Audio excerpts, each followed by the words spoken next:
Assalamualaikum warahmatullahi wabarakatuh.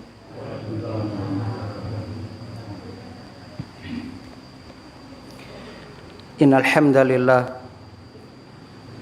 nahmaduhu wa nasta'inuhu wa nastaghfiruh wa na'udzu billahi min syururi anfusina wa sayyiati a'malina. May yahdihillahu fala mudhillalah wa may yudlil fala hadiyalah. Asyhadu an la ilaha illallah wahdahu la syarikalah wa asyhadu anna Muhammadan abduhu wa rasuluh. Qala Allahu ta'ala fil Qur'an, a'udzu billahi minasyaitonir rajim. Ya ayyuhalladzina amanu taqullaha haqqa tuqatih wa la tamutunna illa wa antum muslimun. Wa qala ta'ala, ya ayyuhalladzina amanu taqullaha wa qulu qawlan sadida yuslih lakum a'malakum wa yaghfir lakum dhunubakum wa may yuti'illaha wa rasulahu faqad faza fawzan 'azima. Amma ba'du. Ibu-ibu, bapak-bapak, saudara-saudariku yang mudah-mudahan senantiasa dirahmati oleh Allah di dunia hingga di akhirat.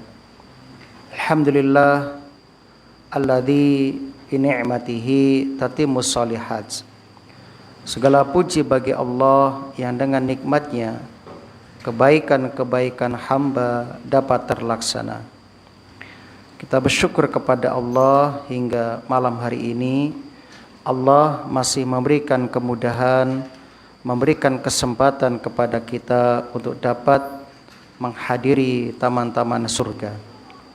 Mudah-mudahan kehadiran kita kelak menjadi saksi yang akan memberatkan timbangan amal soleh kita. Amin ya rabbal alamin. Salawat dan salam mudah-mudahan senantiasa tercurah limpahkan kepada Nabi kita Muhammad sallallahu alaihi wasallam, kepada keluarga dan juga para sahabatnya radhiyallahu anhum ajmain. Allahumma shalli wa sallim wa barik ala nabiyyina Muhammad wa ala alihi wa ashabihi wa man tabi'ahum bi ihsanin ila yaumiddin. Allahumma anfa'na bima 'allamtana wa 'allimna ma yanfa'una wa zidna ilman. Rabbana taqabbal minna innaka antas samiul alim. Allahumma arinal haqqa haqqa warzuqna ittiba'ah wa arinal batila batila warzuqna ijtinabah. Allahumma tawaffana alal islam wa sunnah. Allahumma rzuqna husnal khitam. Alhamdulillah, para jamaah rahimani wa rahimakumullah. Kita akan melanjutkan kembali membacakan hadis-hadis Nabi sallallahu alaihi wasallam tentang kitab salat, babnya bab azan. Bismillahirrahmanirrahim. An Anas bin Malik radhiyallahu anhu, dia berkata, sami'an nabiyyu sallallahu alaihi wasallam rajulan wa huwa fi masirin lahu. Kanjeng Nabi sallallahu alaihi wasallam nate mireng seorang laki-laki sementara beliau sedang dalam perjalanannya. Laki-laki tersebut mengumandangkan azan. Allahu akbar, Allahu akbar. Saterusipun. Waqala Nabiullah sallallahu alaihi wasallam, nuli Kanjeng Nabi dawuh, alal fitrati, dia di atas fitrah. Orang yang adzan tadi di atas fitrah.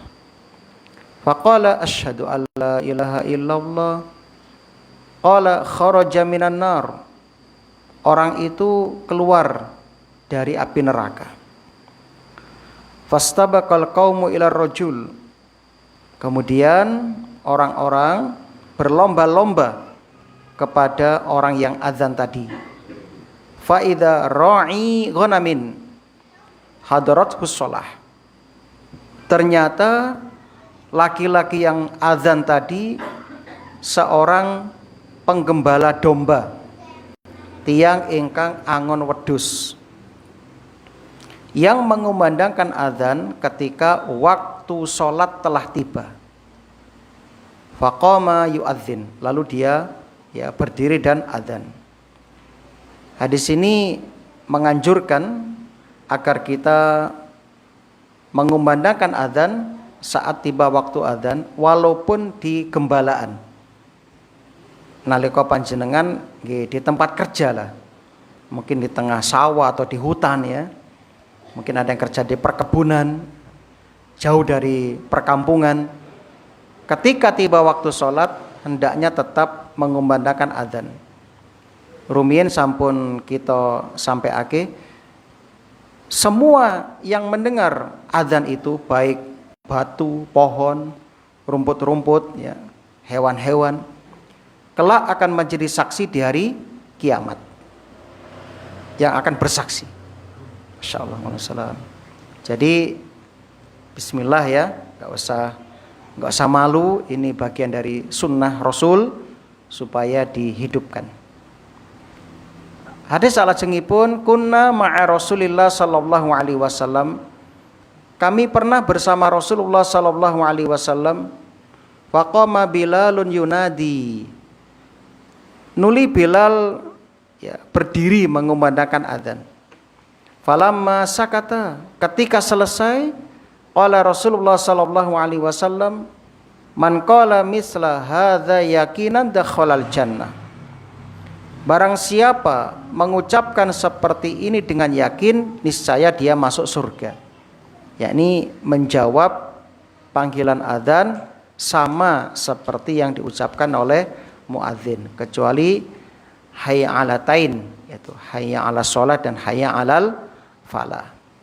Dengan yakin ketika adzan berkumandang Allahu akbar, Allahu akbar, kita yang mendengar mengucapkan Allahu akbar, Allahu akbar, yakin, ampun ngantos ragu-ragu ya. Kemudian ketika sampai pada hayya 'alas shalah, kita ucapkan la haula wala quwata illa billah. Hayya 'alal falah, la haula wala quwata illa billah. Dengan yakin dijamin pasti masuk surga. Hadis yang lain, ghafartu li 'abdi wa adkhaltuhul jannah. Ya. Aku mengampuni hambaku dan aku memasukkannya ke dalam surga. Masya Allah, ini jaminan ya. Dalam hadis yang lain, man adzana isnatai asyrata sanatan, barang siapa yang mengumandangkan adzan selama 12 tahun, berarti jadi muadzin 12 tahun, wajabat lahul jannah, maka waalaikumsalam, surga wajib untuknya. Masya Allah. Wa kutiba lahu bita'dzinihi fi kulli yaumin situna hasanah, dan ditulis untuknya 60 kebaikan dengan azannya setiap hari.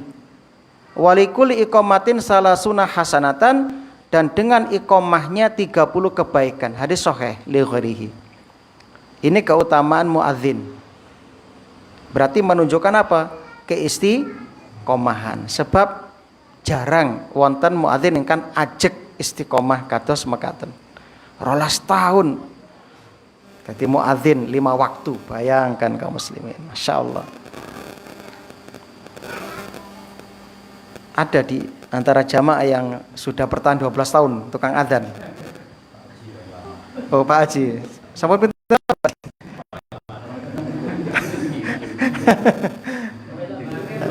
Nah, ini motivasi buat yang tukang adzan. Sing sabar. Nah, jadi mulai sekarang semakin semangat untuk menjaga adzan 5 waktu. Hadis yang lain dari Salman Al-Farisi radhiyallahu an, idza kana rajul bi ardiqi, kata Rasulullah, apabila seseorang berada di padang yang sepi. Fahanati shalah, lalu waktu salat telah tiba. Falyatawaddo, maka hendaknya dia berwudu. Fa illam yajid ma'an, kalau tidak menemukan air, falyatayammam, supados tayamum. Fa in aqama shalla ma'ahu malakah, ya, jika dia iqamah, maka ada 2 malaikat yang sholat bersamanya.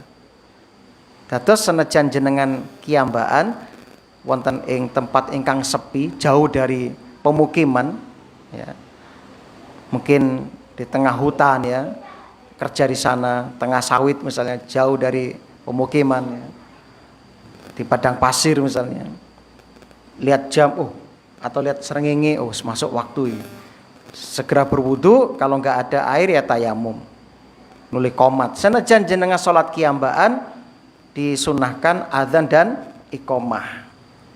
Nanti yang sholat bersama kita 2 malaikat, masya Allah. Kita sholat makmum dengan imam dan makmum dengan malaikat. Wa in adzana wa aqama sholat khalfahu min junudillah ma la yura tarafah. Masya Allah. Lalu, ya, lanjutan hadis, akan sholat di belakangnya tentara Allah yang banyak yang tidak dapat dilihat kedua ujungnya. Di sini sahih, riwayat Abdul Razak dari At-Taimi, dari bapaknya Utsman An-Nahdi. Masya Allah. Jadi jamaah, ya, ini anjuran untuk menjaga syiar adzan. Ada berikutnya, ini yang tadi sudah kita sampaikan, ini pengulangan. Idza sami'tumul muadzina, apabila kalian mendengar muadzin, ya, mengumandangkan azan tentunya, faqulu, maka ucapkanlah mislama yaqulu, seperti yang diucapkan muadzin. Tsumma shallu alayya, kemudian bersolawatlah kepadaku, kata Rasul. Fa innahu man shalla alayya sholatan, karena sesungguhnya orang yang bersolawat untukku, solawat untuk Nabi sallallahu alaihi wasallam, sallallahu alaihi asron, Allah akan bersolawat untuknya 10 kali. Ya, insyaallah. Jadi ampun ngantos jenengan eman-eman untuk bersolawat setelah mendengar adzan. Ya. Summa, kemudian sallallahu liyal wasilah, mintalah kepada Allah untukku wasilah. Minta untuk Rasul wasilah. Fa innaha manzilatun fil jannah. Napa niku wasilah? Wasilah yang dimaksud adalah manzilatun fil jannah, ya, yaitu kedudukan di surga. La tambaghi illa li 'abdin min ibadillah, yang tidak layak kecuali untuk salah seorang dari hamba-hamba Allah. Wa arju an akuna ana huwa, dan aku berharap hamba tersebut adalah diriku, kata Rasul. Faman sa'alallaha liyal wasilah, barang siapa yang meminta kepada Allah untuk wasilah, halat lahus syafa'atu, maka dia wajib mendapatkan syafaat dariku. Alhamdulillah. Hadis Muslim nomor 348, Abu Dawud lan Tirmidzi. Masya Allah.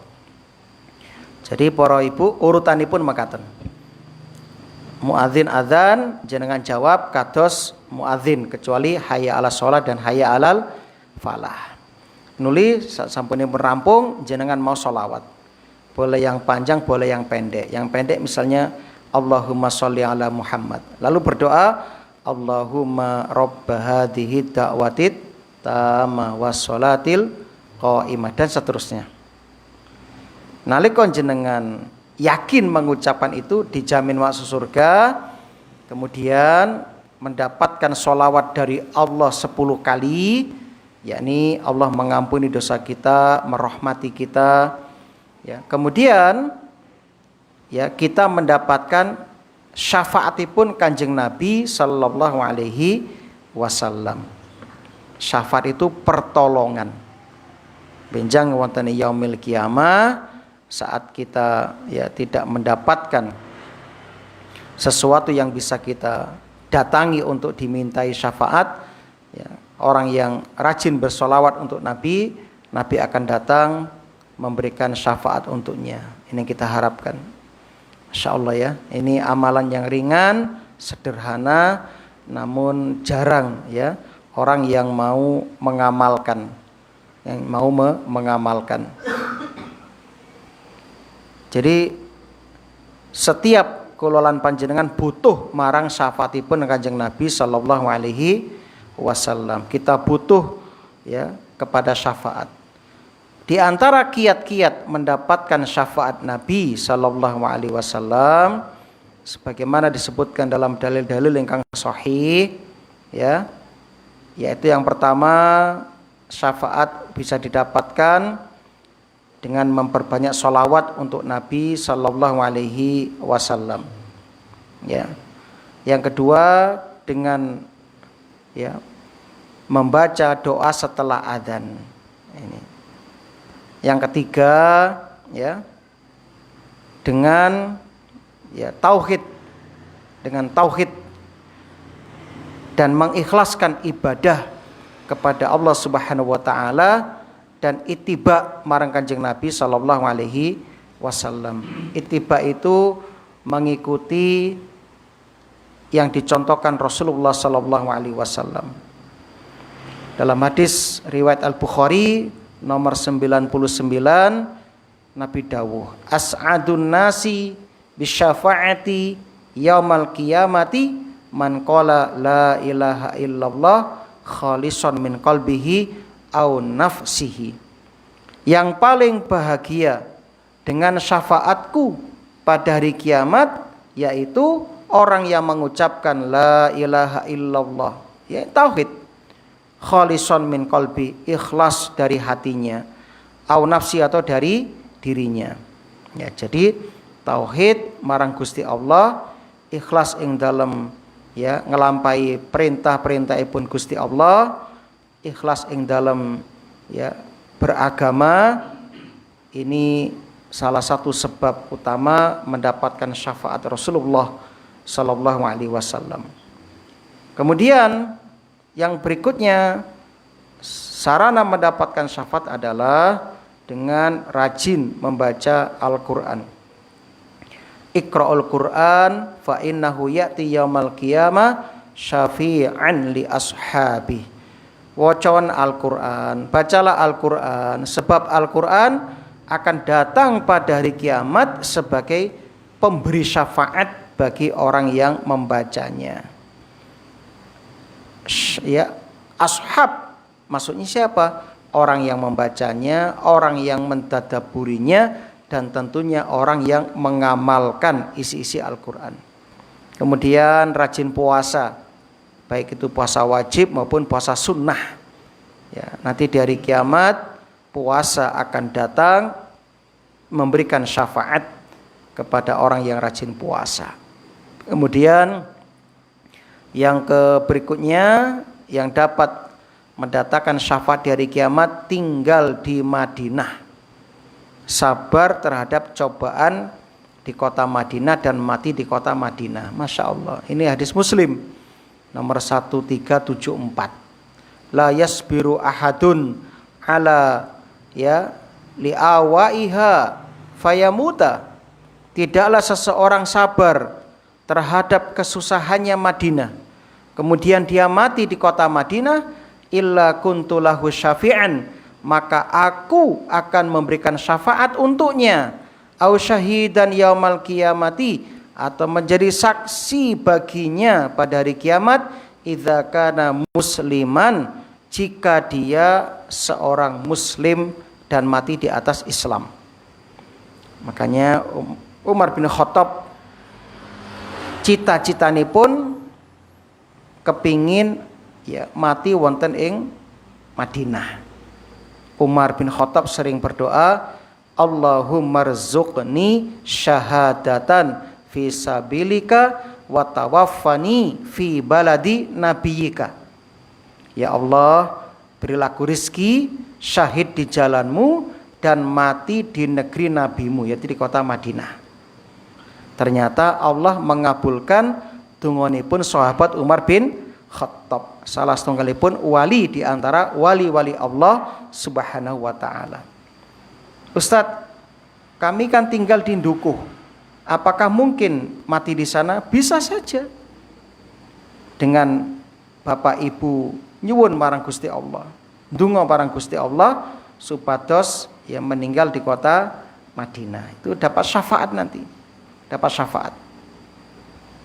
Dalam hadis yang lain, manistata'a ayyamuta bil Madinah, barang siapa yang ingin mati di Madinah, falyamut biha, maka matilah di sana. Fa inni asfa'u liman yamutu biha, sesungguhnya aku akan memberi syafaat bagi orang yang mati di Madinah. Insyaallah ya, ini nikmat yang besar. Kemudian yang bisa mendatangkan syafaat Kanjeng Nabi ya, yaitu sholatnya beberapa orang Islam terhadap mayit seorang muslim. Dalam hadis Muslim nomor 947, mamin mayyitin tusolli alaihi ummatun minal muslimin yablughuna mi'atan ya kulluhum yashfa'una lahu ila syafa'u fi. Tidaklah seorang mayit disolatkan oleh sekelompok orang Islam yang jumlah mereka mencapai 100. Nah ini gampang Bapak Ibu, santri kami ada 96. Nah, jadi ini kalau jenengan sedo undang santri ke pondok, tambah tonggo-tonggo, wah 100 lebih. Masya Allah. Nggih Mbak nggih, mangke jamaah kita mati kita ajak anak pondok ke rumah jenengan. Menai pas beten perayaan nggih. Lah pas perayaan nggih kosong. Apalagi kalau mati di sana Madinah disolati di Masjid Nabawi, wah itu sampai ribuan yang mendoakan. Dan yang pernah di sana setiap hari mesti ada sholat jenazah. Sampai kadang berapa mayit itu kan ya, Masya Allah. Setiap hari di Masjidil Haram Mekah dan Masjid Nabawi Madinah mesti ada sholat jenazah. Masya Allah. Itu didoakan oleh kaum muslimin yang umroh, bayangkan. Jadi kalau ada mayit disolati oleh 100 orang yang semuanya yashfa'unalah, memohonkan syafaat untuknya, yakni memohonkan ampun untuk mayit itu, seperti ya doa ketika sholat jenazah, Allah maghfirlahu warhamhu dan seterusnya. Apa ya jaminannya? Illa syafa'u fih, melainkan syafaat itu akan diberikan kepada dirinya. Dalam hadis yang lain, ini hadis Muslim ya, sekarang hadis Muslim juga nomor 948. Ma min rajulin muslimin yamutu, tidaklah seorang muslim meninggal dunia, fayaqumu ala janazatihi arba'una rajulan, lalu jenazahnya disolatkan oleh 40 orang. Ini dia syaratnya, la yusyrikuna billahi syai'an, 40 orang tadi tidak menyekutukan Allah dengan sesuatu apapun, alias ahli tauhid. Apa jaminannya? Illa syafa'ahumullahu fih, melainkan Allah akan memberikan syafaat kepadanya. Rawahu Muslim. Ini keutamaan hidup di lingkungan yang bertauhid ya. Dan juga keutamaan berteman dengan orang yang ahli tauhid ya. Jadi apalagi itu santri pondok itu kan kita ajarkan tauhid semuanya. Anda baik sama mereka, insya Allah nanti Anda mati mereka akan datang mendoakan jenengan, Masya Allah. Jaminan sudah, jaminan dapat syafaat. Yang berikutnya dalam hadis Muslim juga nomor 489 dan 226 ya. Di antara yang mendapatkan syafaat Kanjeng Nabi adalah memperbanyak sujud.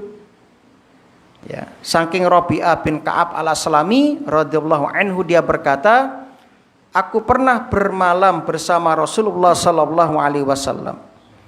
Lalu aku mendatangi Nabi sambil membawa air untuk wudhu Nabi. Jadi menjadi pembantu Nabi, melayani orang soleh.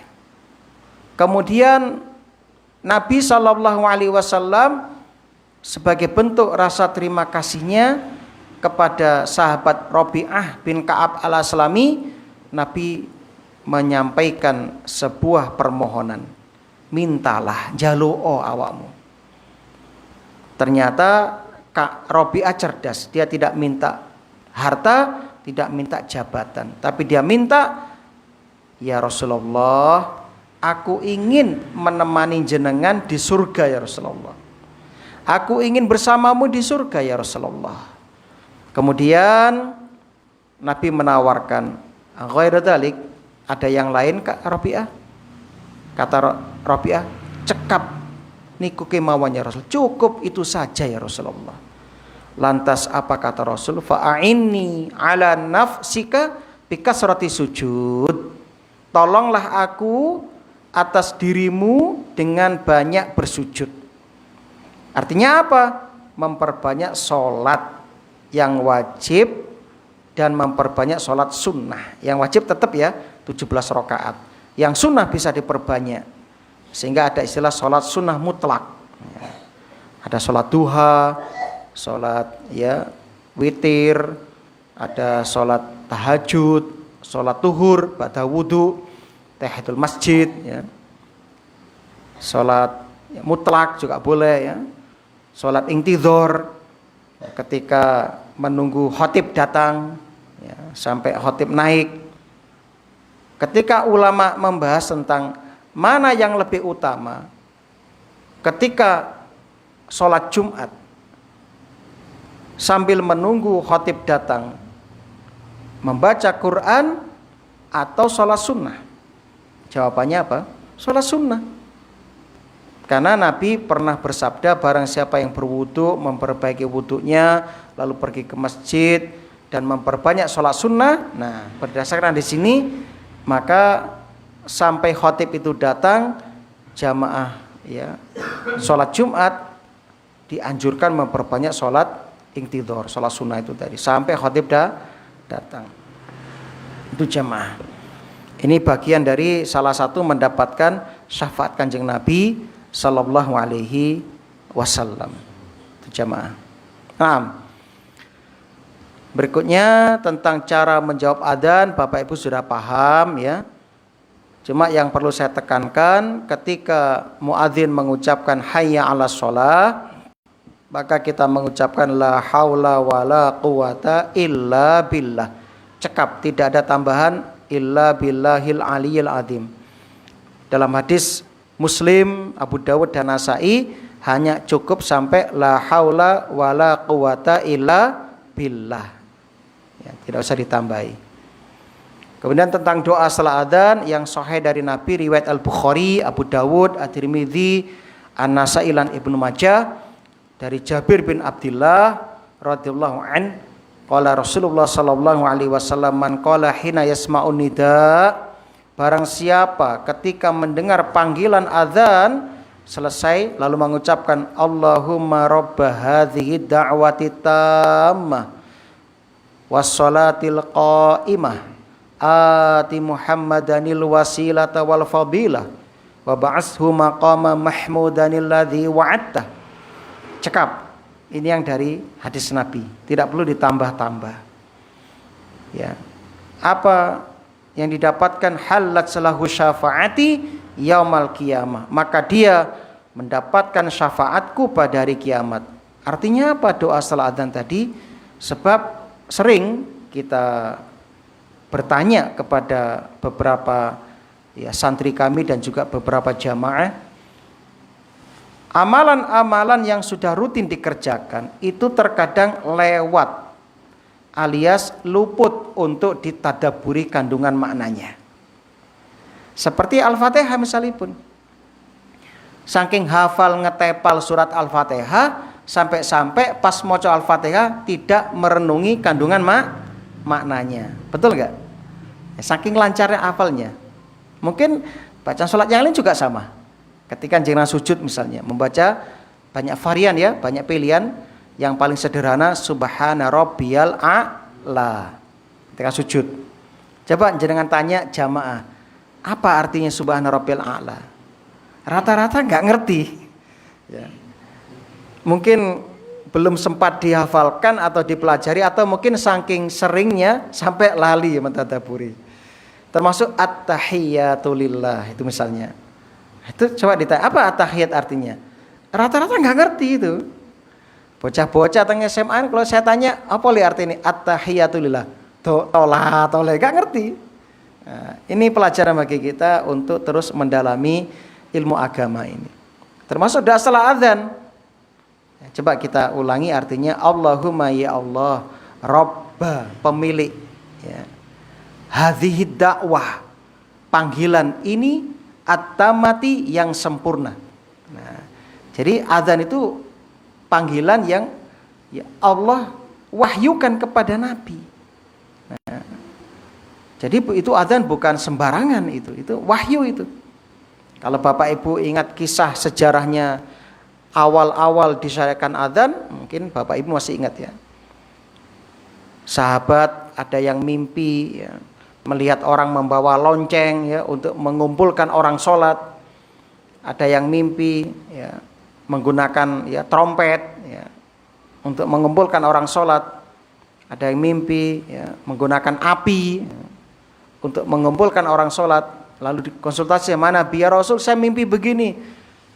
Lalu kata Rasul, jangan, lonceng itu syiarnya orang Nasrani. Makanya di gereja-gereja ada apa? Lonceng ya. Trompet syiarnya orang Yahudi. Api orang Majusi. Lalu ada sahabat yang mimpi, saya diajari ya begini, Allahu Akbar, Allahu Akbar, Allahu Akbar, Allahu Akbar, sampai akhirnya baru sepakati ini adzan. Nah, begitu. Jadi itu wahyu dari Allah. Allahumma ya Allah, Rabba, pemilik hadhihi da'wati tamma, panggilan yang sempurna ini. Memang sempurna adzan. Coba Bapak Ibu renungi ya susunan adzan dari awal hingga akhir, Masya Allah. Apalagi pas pada kalimat hayya 'alas shalah, ayo mari kita sholat. Hayya 'alal falah, mari kita menuju kebahagiaan. Itu Allah yang memanggil, ayo datang, kita mendatangi kebahagiaan. Tapi ternyata banyak orang nggak peduli dipanggil sama Allah, nggak ngereken. Ya. Nah, wassolatil qaimah, dan sholat yang didirikan. Ati, ya, berilah Muhammadan, kepada Kanjeng Nabi Muhammad, al wasilah, wasilah, yaitu kedudukan di surga tadi. Wal fadilah, dan fadilah, keutamaan. Wa ba'ashu, dan bangkitkan Nabi Muhammad maqamam mahmuda, pada kedudukan yang terpuji. Maqam itu kedudukan ya. Mahmuda, yang terpuji. Alladzi wa'adtahu, yang telah engkau janjikan untuknya. Hal, maka apa yang terjadi? Engkau berhak mendapatkan syafaatnya. Sampai wa'adta saja, enggak usah ditambah-tambah. Itu yang Nabi ajarkan. Nah, kemudian dalam hadis yang lain, man qala hina yasma'ul muadzin, ya, barang siapa ketika mendengar muadzin mengumandangkan azan mengucapkan wa ana asyhadu alla ilaha illallah wahdahu la syarikalah wa anna muhammadan abduhu wa rasuluh raditu billahi rabba wa bil islami dina wa bi muhammadin ya sallallahu alaihi wasallam rasulah, ghafarallahu lahu dzambah, maka Allah akan mengampuni dosa-dosanya. Ya. Ini ada tambahan macam doa yang lain ketika Bapak Ibu mendengar panggilan adzan. Nah, hadis nomor 254, enggak krosong ya, sudah dapat 254. Saya cek dulu.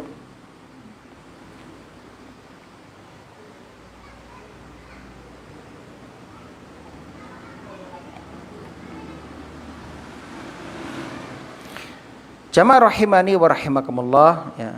Kita lanjutkan hadis 255, kitab sholat. Nah,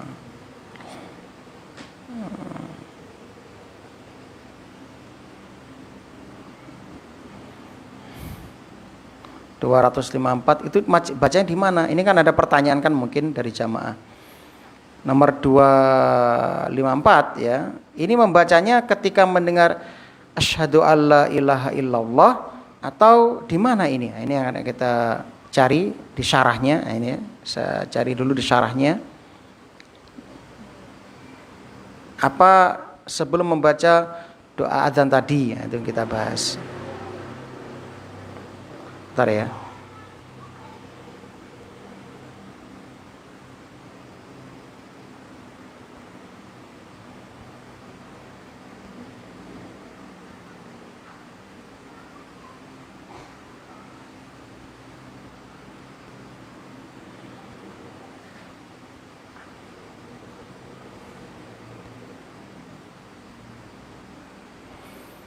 Kita lanjutkan dulu.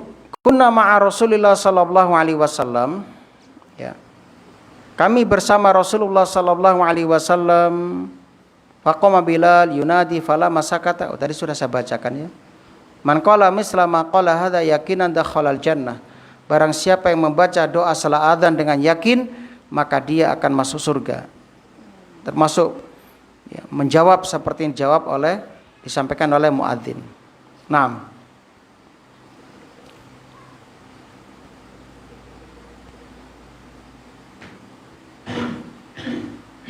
Ini.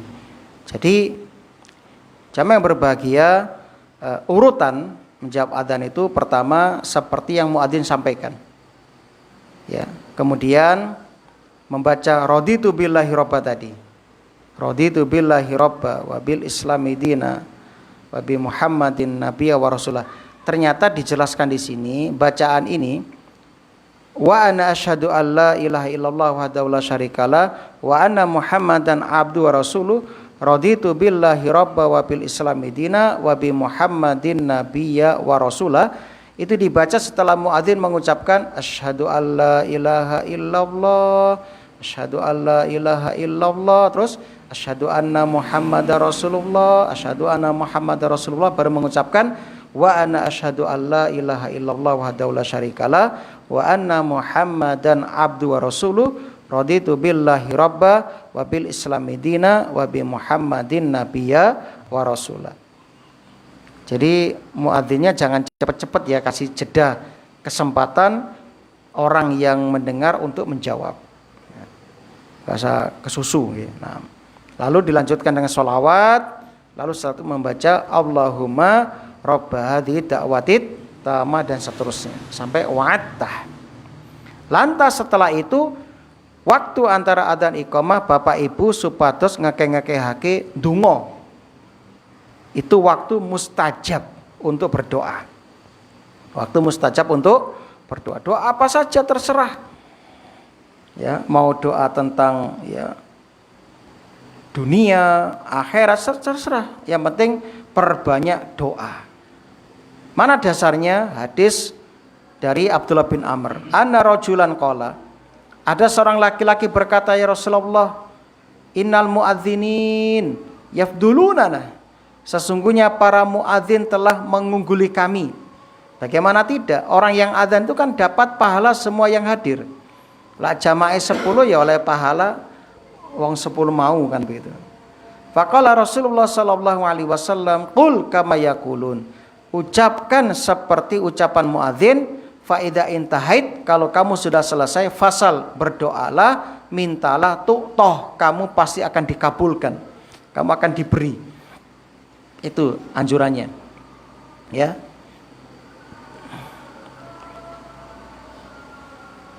Bahkan dalam hadis yang lain juga ada anjuran untuk itu. Yaitu idza suwiba bis shalah futihat abwabus sama wastujibat du'a. Ya. Apabila iqamah salat dikumandangkan, pintu-pintu langit dibuka, doa dikabulkan. Dalam hadis yang lain ya, la yuraddu du'a bainal adzanain. Tidak ditolak doa antara adzan dan iqamah. Nah. Lalu keutamaan adzan itu bisa menjadikan setan kabur. Dalam hadis yang sahih, idza nudiya bis sholati adbara syaiton wa lahu durat.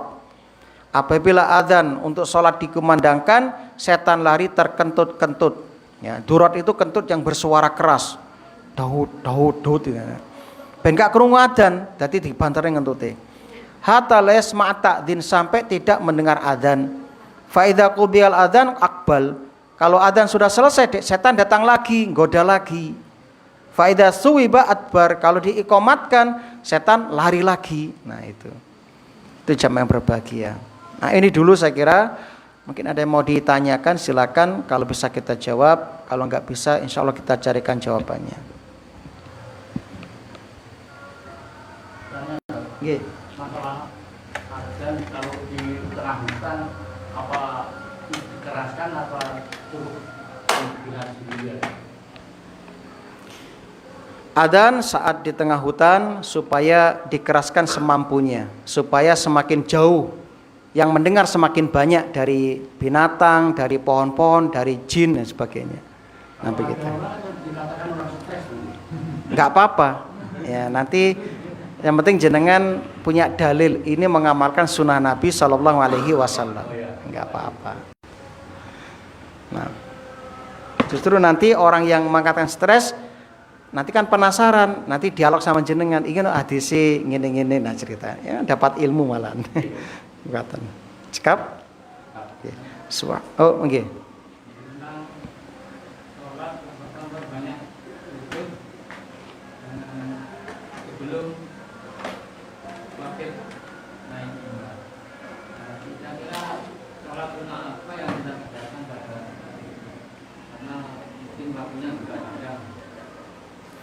Tadi kita sampaikan ulama menamakan sholat sunnah intidhar. Nah, sholat sunnah intidhar, sholat untuk menunggu. Nah begitu. Yang awal sholat tahiyatul masjid yang pertama. Sebelum duduk, sunnahnya apa? Tahiyatul masjid. Setelah duduk sambil menunggu khatib datang, kan waktunya masih panjang, Anda sholat intidhar sebanyak-banyaknya. Nah begitu. Nggih, sebanyak-banyaknya. Makaten. Cekap nggih? Subhanallah. Jadi orang yang mendapat jaminan hukum, apakah otomatis dibebaskan dari kata? Ya, otomatis yang mendapat syafaat tadi adalah orang-orang yang tidak menyekutukan Allah. Dan jelas mereka itu akan dimasukkan ke dalam surga. Tentunya, ya, kalau dia masih memiliki dosa-dosa yang itu bukan dosa besar yang menyebabkan kekal di neraka seperti syirik, maka Allah akan membersihkan dulu dosa-dosa itu. Tapi yang jelas orang ini tetap akhirnya akan masuk surga dengan syafaat Nabi Shallallahu Alaihi Wasallam. Begitu. Semoga bermanfaat. Subhanakallahumma wabihamdika asyhadu an la ilaha illa anta astaghfiruka wa atubu ilaik. Assalamualaikum warahmatullahi wabarakatuh.